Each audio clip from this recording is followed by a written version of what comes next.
Hello guys, just a vlog summary of my trip to Plymouth Aquarium. It was great.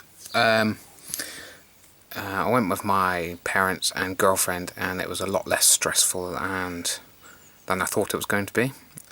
We spent about 3.5 hours in the aquarium. We could have spent out, because we're all animal fans,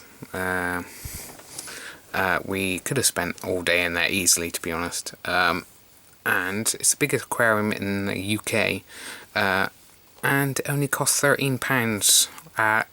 Well, okay, just under £14 for an adult to get in. Now, if you think about it, going to the Odeon for a 3D film cost me 11 quid.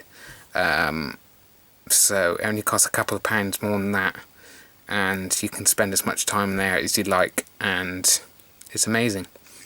So pretty cheap, really. What else was I going to say? My mum was making some quite good jokes, so she was quite jolly, which is good, which is nice. She's quite grumpy most of the time, so it's nice to see her in a happy mood. My girlfriend was just loving it, taking photographs of pretty much every fish she saw. Now, I did most of the driving back and there to it and back. My dad took over because I'm really a nervous driver. I'm not very good, so I let him take over the tricky bit, which is inside Plymouth, because it's the road system is quite difficult in Plymouth.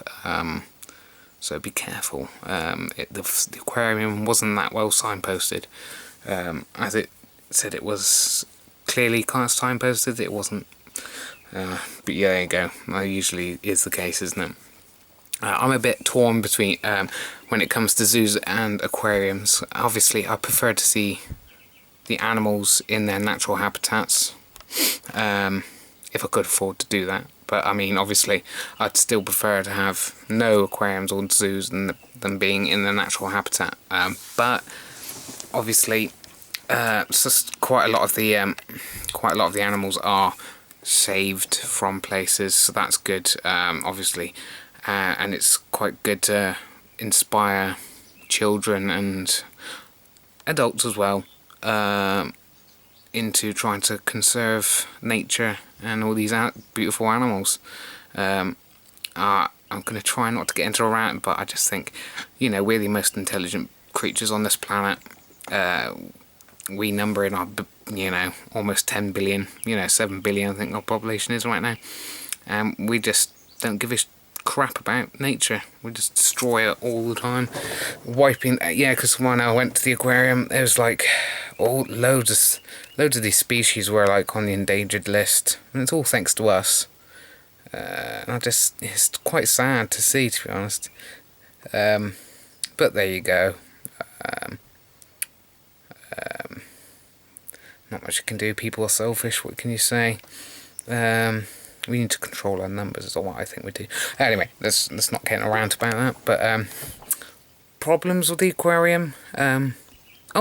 Another good thing about the aquarium was it's really quiet on a Saturday. You think, well, it could be really busy with all the kids and stuff, and I was like, oh god. But it's really quiet. I mean, like I said, as I was saying, Odeon ticket costs £11. Parents were quite willing to take their kids to watch Post and Patnam film, and it cost them, God knows how much.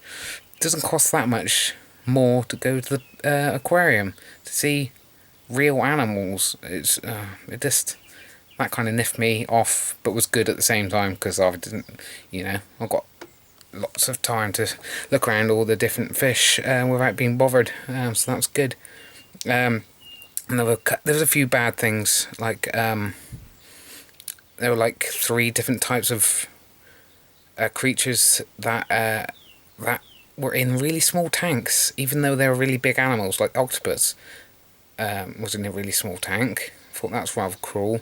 Lobsters, they basically didn't have enough hardly any room to turn around. And the lionfish, they were big and they didn't have much of a tank. Now, I'm guessing maybe if they put them in the big tanks, the other fish would eat these ones, or they would hurt the other ones. I don't know. Maybe there's a reason for that.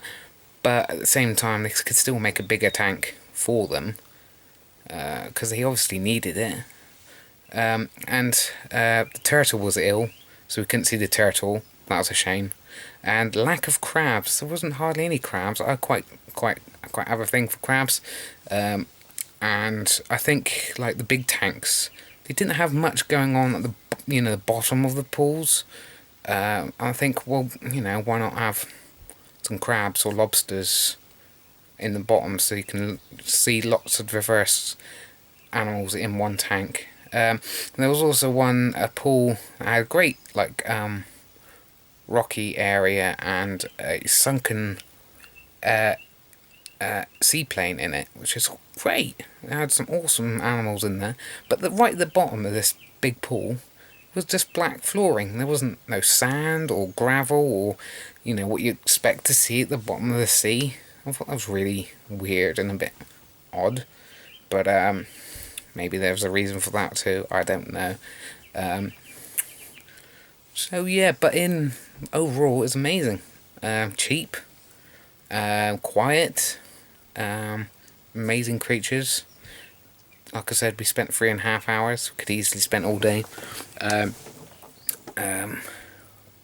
I should have filmed some more. I've done two videos compilations of the stuff I've filmed in there. I should have filmed more outside actually, because we went around Plymouth Harbour, and there were some music festivals going on. I should have filmed that a bit, but I didn't. So what can you do? Obviously, when I've been talking about aquarium to people over the week, I've obviously had to make up some fish-based puns. I've loved Plymouth Aquarium. It definitely gets my seal of approval. I had a whale of a time. I had a good time, but halfway through I had a bit of a funny turn. I was feeling a bit ill. I think these fish-based puns are going swimmingly. There's no need to get crabby about my puns, okay? They're not that bad. I was definitely the heart and soul of the party when I was at the aquarium. There's a place in my heart for Plymouth Aquarium. I could go on. You cod to be joking about these puns are terrible. See, I just can't help myself. There's loads of sea-based puns you can make. But I think I'm going to leave it on that, because I could be here all day making sea-based puns. Yeah, there you go. That was a great time. Thank you for watching. Bye-bye.